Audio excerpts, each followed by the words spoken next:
한 남자가 교통법 위반으로 체포됩니다. 경찰은 보석금을 내고 나오면 된다고 하지만 유치장은 절대 안 된다면 호소하는 남자, 뭘 숨기는 걸까요? She's gonna come and get me. Here's what's gonna happen, Sakeem, okay? Unfortunately, I'm gonna have to place you in custody today, okay? You're gonna go down to jail. Oh no. You gotta get booked in, they're gonna take your fingerprints and picture, and you'll get a bond. But because you're driving on suspended license, you gotta go down to jail. Sir, I did not know. I have children, I have a sick uncle, and I run the household. I got you. No, I really do. You don't have a choice at this time. Please so we're placing you in arrest. Go ahead and turn around and put your hands behind your back, please. Please put Auntie on the Put your hands phone. behind your back. Who set the phone up on the car? They put me under arrest right now. I don't know. For driving with suspended license. Driving with suspended license. I didn't know. Unfortunately, the law is different here in Georgia than it is in South Carolina. If you have a suspended license, you have to go down to the jail and get booked in.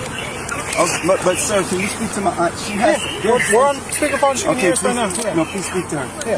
Please speak to her. I'm the only one that can help with my uncle that's sick in ICU right now. Sorry about that. Unfortunately, you're driving a car without valid insurance. My son, you got that taken care of. You're already driving a car without valid insurance. I won't drive. No, I swear to you, I'll walk away from my car. So we're gonna walk you back to this other car. Please, sir. We're gonna walk you to my partner's car. Come on, sir. Come on. Please, my aunt is old. She's 80 years old, sir. Please. I will not. I swear, you can. Please check me. Okay. Please check everything on you. I'm gonna search you and send you to arrest. Please. What all do you need out of your car? Sir, I have a child at the house that they cannot take care of. What all do you need out of your car? Sir, I beg you. I beg of y'all. I will not touch my car. You can take my keys out. What all do you need out of your car? I don't need a family. Sit for it. I do. Seat for me. Sir, I Easiest way is to turn and face towards me and then sit down in the seat. Sir, I do for my entire family. Okay. Do you know I don't have a choice here, man. I'm telling you. I told you I was not going to get in my car. I swear to you. Choice. Suspended license. You're driving a car without insurance. You've got that taken care of. I've been doing it every day. I've been doing it every day. Suspended registration. You have to go down to the jail and get booked in. Just take your photograph. They're going to take your fingerprints. They'll give you a bond amount. You can bond out, and then you can get on the way up to the hospital. But you can't drive. Sir, so have a seat for me, please. Okay, may I speak after you? Have a seat for me. Are you going to sit down and then I'll listen to you. Okay, so what do you want to tell me? On everything, my aunt just had a stroke. My uncle just had a stroke 2.5 weeks ago. I'm here helping my family.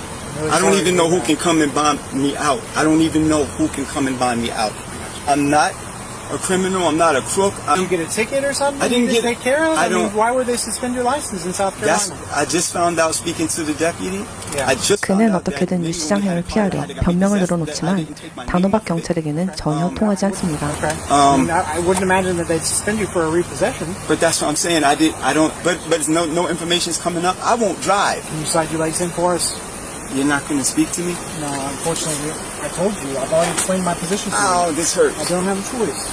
경찰은 그의 지문을 채취한 뒤 이를 데이터베이스에 조회했습니다. 그러자 놀라운 결과가 나옵니다. 사실 그는 1994년에 발생한 미제 살인 사건의 용의자였고 한때 FBI의 최우선 지명수배자로 등록됐던 인물입니다. 그의 본명은 나이스 사킴이 아니라 무하마드 빌랄 엘 아민입니다. 그는 1994년 11월 조지아주 애틀랜타에 위치한 오클랜드 시티 여관에서 당시 18살이던 자퍼드 터커 주니어의 얼굴을 향해 총을 발사했습니다. 에라민과 터커는 서로 알게 된 지 얼마 되지도 않은 사이였고 당시 에라민은 19살이었습니다. 총성을 들은 역 직원은 현장에서 피를 흘리며 쓰러진 터커와 도망치는 에라민의 모습을 직접 목격합니다. 터커는 입에서 피를 흘리며 그 자리에서 즉사했습니다. 사건 발생 3일 만에 에라민은 이 사건의 주요 용의자로 특정되었고 이후 그는 28년간 도피 생활을 이어갑니다. 하지만 마침내 우연한 계기로 덜미를 잡힌 에라민은 2023년 2월 살인 및 흉기 사용 가중 폭행 혐의로 기소되며 긴 도피 생활은 끝이 납니다.